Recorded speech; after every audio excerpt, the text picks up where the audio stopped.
हाँ जी दोस्तों, नमस्कार।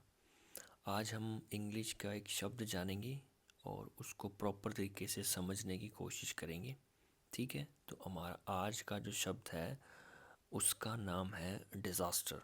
DISASTER, disaster. तो हम देखते हैं कि डिज़ास्टर का मीनिंग क्या होता है। A disaster is a sudden event, यानी अचानक से कोई चीज़ हुई हो that causes serious damage, destruction or loss of life and brings get suffering to people।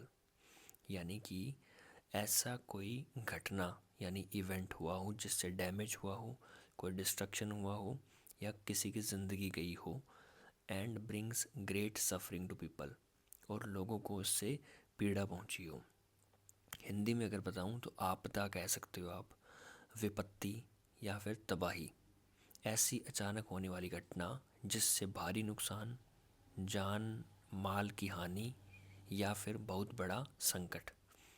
तो आप इस शब्द का इस्तेमाल कई जगह पर कर सकते हो, जब आप इंग्लिश स्पीक करते हो और जब आप कहीं पर सुनते हो इस शब्द को, तो उस कॉन्टेक्स्ट में आप डिज़ास्टर का मीनिंग समझ सकते हो इजीली। तो एक्सप्लेनेशन के अंदर हमने देख लिया, बहुत सारे एग्जांपल्स हैं डिज़ास्टर के, जैसे कि अर्थक्वेक आता है जिसे हम, है ना, फ्लड, बाढ़ आती है, फायर, ट्रेन एक्सीडेंट हुआ, वॉर हुई, एक्सप्लोजन हुआ यानी धमाका। तो वहाँ पर भी हम इसका इस्तेमाल कर सकते हैं। कुछ एग्जांपल्स बताता हूँ।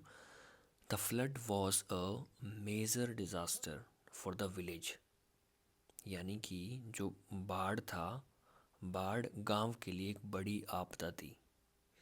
दूसरा example, the fire turned into A disaster with in minutes, कि जो फायर यानी आग, वो डिज़ास्टर में बदल गई विद इन मिनट्स। आग कुछ ही मिनटों में तबाही बन गई, डिज़ास्टर पैदा हो गया।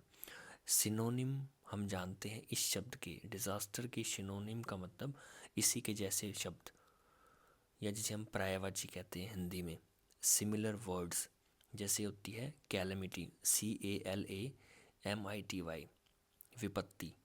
दूसरा है कैटास्ट्रॉफी यानी कि महाविनाश। और तीसरा हमारा शब्द है ट्रेजेडी, कोई दुखद घटना होना जीवन में। तो ये शब्द का इस्तेमाल आप अपनी speaking as well as writing में दोनों जगह कर सकते हो। ऐसे ही वीडियोस के लिए आप ज़रूर हमारे साथ कनेक्टेड रहें। मिलते हैं नेक्स्ट वीडियो में। Thank you so much.